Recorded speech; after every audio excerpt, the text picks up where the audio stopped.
Ketua Umum PSSI Erick Thohir meminta tuan rumah Qatar dan Arab Saudi sebagai tuan rumah putaran 4 kualifikasi Piala Dunia 2026 zona Asia untuk menjunjung tinggi sportivitas dan fair play.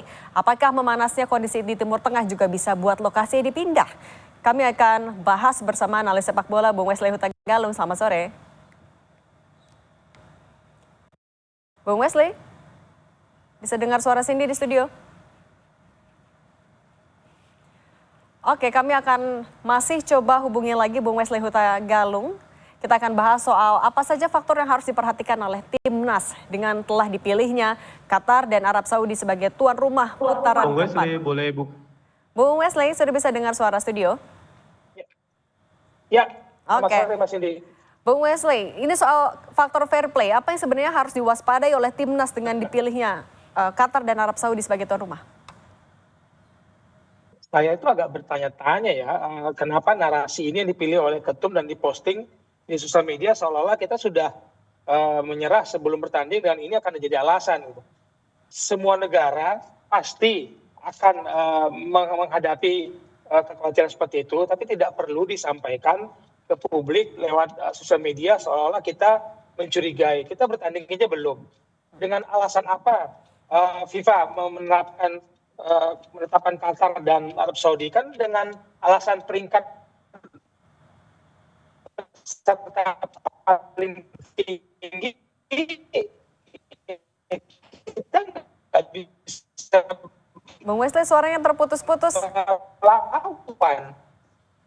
Qatar 55, Oke, kita- Arab Saudi 58, Indonesia 123. Alasan apa untuk kita kemudian, ya halo, Oke, lanjutkan. dengan Silakan. suara saya Mas Indi? Silakan Halo. Bung Wesley. Oke, silakan lanjutkan lagi Bung Halo. Wesley. Ya, kita sama-sama tahu kan, Hmm. ya soal peringkat kita nggak bisa lawan, peringkat untuk pemilihan tuan rumah. Dan untuk prestasi kita juga tahu, Uni Emirat Arab Saudi akan menjadi tuan rumah Piala Dunia 1938. Qatar akan jadi tuan rumah Piala Dunia U17 dan 5 kali beruntun. Ini ada dua negara yang sedang dekat sekali dengan FIFA. Jadi alasan apa lagi yang kemudian kita mau bilang ini sebuah pertarungan yang harus dijunjung tinggi fair play. Kita belum tanding.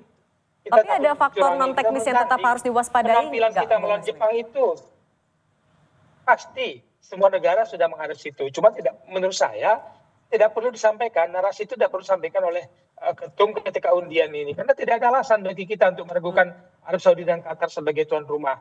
Secara, kalau kita meragukan itu, berarti kita meragukan FIFA juga sebagai tuan rumah yang akan menentukan wasit.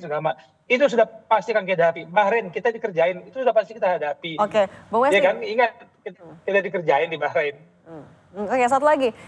Kalau melihat juga eskalasi di Timur Tengah, ada Iran dan juga Israel yang sedang memanas. Apakah ini memungkinkan ya? Harapannya tidak sampai Oktober, tapi kemungkinan terburuk apakah lokasi bisa dipindah kalau seperti ini terus? Itu doa kita ya Mbak Cindy, karena ketenangan pergelaran pertandingan itu wajib. Kalau memang Iran terlalu dekat nanti dengan situasinya dianggap tidak kondusif, ya kan Indonesia sebenarnya mengajukan diri juga sebagai tuan rumah. Ya harapan kita sebenarnya tidak ingin ada perang berkelanjutan, tidak ingin ada masalah yang memanas terus di negara orang lain, tapi kita juga ingin bertanding dengan ketenangan, dengan situasi yang aman, damai, tidak ada ancaman, tidak ada kekhawatiran. Kalau itu terjadi, saya harap tanggal 17 Juli itu sudah akan ada keputusan ketika undian dilakukan. Kalau situasi memanas, semoga FIFA, AFC memikirkan ulang siapa tuan rumahnya setelah mereka memutuskan Arab Saudi dan Qatar. Oke, Bung Wesley Hutagalung, terima kasih sudah berbagi pandangannya di Kompas Petang. Saya selalu Bung Wesley.